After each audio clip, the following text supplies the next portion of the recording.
Pour une rentrée, Jean-Louis, c'est une rentrée plutôt animée et commençons tout de suite par prendre des nouvelles de Kevin Magnussen. Comment va le pilote danois qui a eu un sacré accident sur cet événement? Il a parlé sur son tweet et il nous a dit qu'il serait prêt pour Monza.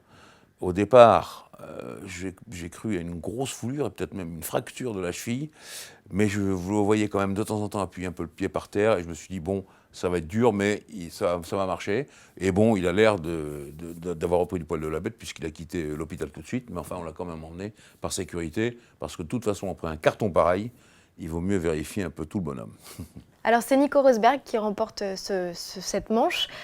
On l'a vu, il ne s'est pas désuni durant ce Grand Prix malgré l'interruption totale de la course. Est-ce qu'on ne l'avait pas écarté un peu trop vite de la course au titre, Jean-Louis? Non, je ne pense pas qu'on l'ait écarté de la course au titre. Ce que je veux dire, c'est qu'on l'aurait montré du doigt s'il avait fait des bêtises.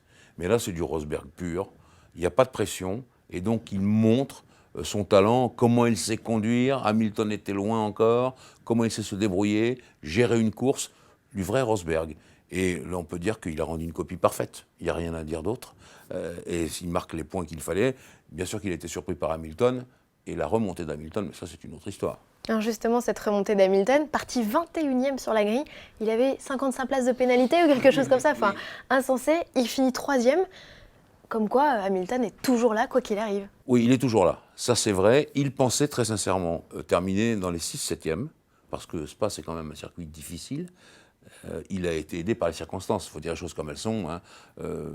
Voiture de sécurité, interruption de la course, pas mal de problèmes entre les Ferrari et Verstappen, on va y venir. Et en l'occurrence, tout ça, ça lui a permis de gagner des places, comme Alonso d'ailleurs, qui a fait lui aussi de la 22e à la 7e place, avec la McLaren Honda qui est un peu plus modeste que la Mercedes, une belle remontée. C'est là qu'on voit les grands champions, je les mets tous les deux, hein, Hamilton et Alonso, voilà. Quand il faut être là, ils sont là et ils ont été formidables l'un et l'autre. Et bien sûr que Rosberg, en voyant que Hamilton était 3e, s'est dit je pensais prendre plus que 9 points, il ne prend que 9 points. Il y en a un qui a encore fait des vagues ce week-end, il s'appelle Max Verstappen. Cette fois-ci, c'est avec les Ferrari qui s'est accroché, notamment Kimi Räikkönen qu'on a entendu hurler tout au long du Grand Prix. Jean-Louis, c'est un peu mi-ange, mi-démon ce petit Max. Est-ce qu'il ne va pas finir par se mettre tout le monde à dos? Bon, je comprends que vous ne l'avez pas beaucoup aimé dans son comportement. Je suis d'accord avec vous, Géraldine. Je vais souligner quand même le départ. Le départ, il faut tout de même avouer que c'est un peu Sébastien Vettel qui sert un peu trop tout le monde. Et je dirais que si Max Verstappen s'est infiltré un peu trop profondément à la corde, celui qui est puni dans tout ça, c'est Räikkönen qui demandait rien à personne, qui a suivi sa ligne normale. Alors, je laisse à Vettel la responsabilité d'avoir déjà, en premier lieu, un peu écarté son ami Kimi Räikkönen. Et finalement, ça s'est terminé. Eh bien, tous les trois ont perdu, au bout de 250 mètres, tout l'avantage de leur position et d'une course qui, finalement, leur est retombée dessus. Bon, les Ferrari marquent des points, Verstappen n'en marque pas. Voilà, ils ont été punis. La deuxième chose qui concerne Verstappen, c'est naturellement son comportement avec Kimi Räikkönen, avec ces petites blagues, qui sont des petites blagues à 350 km/h. Et là, on ne peut pas trop s'amuser. C'est vrai que c'est très tangent. D'un autre côté, je regarde là aussi les tweets. Il y en a autant qui sont contre Verstappen que d'autres pour, en disant mais oui, mais voilà, c'est un pilote des années 90 plutôt que maintenant, rugueux, c'est ce qu'il faut faire, etc., c'est ce qui nous plaît. Alors, pour essayer de séparer un peu tout le monde, je veux dire qu'on a commencé à comparer Verstappen à plusieurs pilotes, dont Senna. Alors je veux dire non. Ayrton Senna, j'ai passé ma vie avec lui, avec Alain Prost. Il laissait ça de chaque côté des roues, mais il laissait la place. Ce n'est pas ça. Non, ce qui me fait sa peine, il faut dire les choses comme elles sont. Il me fait penser à Michael Schumacher. Michael Schumacher, il n'a jamais été élégant. Eh bien, Max Verstappen, c'est la même chose. On peut dire, en conclusion de cette histoire-là, il n'est pas élégant. Mais ce qu'on peut dire aussi, c'est attention, pour l'instant, c'est des avertissements sans frais. Je le répète, un jour, il peut y en avoir un avec frais, et là, ça peut être grave. C'était la première d'Esteban Ocon sur ce Grand Prix de Belgique, Jean-Louis, et on peut plutôt dire qu'il a fait une course solide de Français, puisqu'il a réussi à ramener sa voiture à bon port et il finit même pas dernier. Et non, absolument. Alors, moi, je dis qu'il a fait le boulot. Voilà, on attendait ça de lui.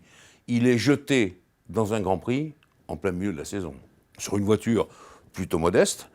Eh bien, qu'est-ce qu'il fait? Déjà, il montre les dents à son équipier, qui est Pascal Wehrlein. Ça, c'est la première chose, même si après, il a été battu au niveau du chrono. Deuxièmement, les départs, il y en a deux. Il y a un départ arrêté, il évite les embrouilles. Il y a un départ lancé, il n'en a jamais pris en Formule 1, il l'a fait. Le drapeau rouge, tout ça, il y a de la déconcentration dans l'air. Et puis, il faut se remotiver, il faut repartir. Comment va être la voiture, etc. Il a franchi toutes les étapes.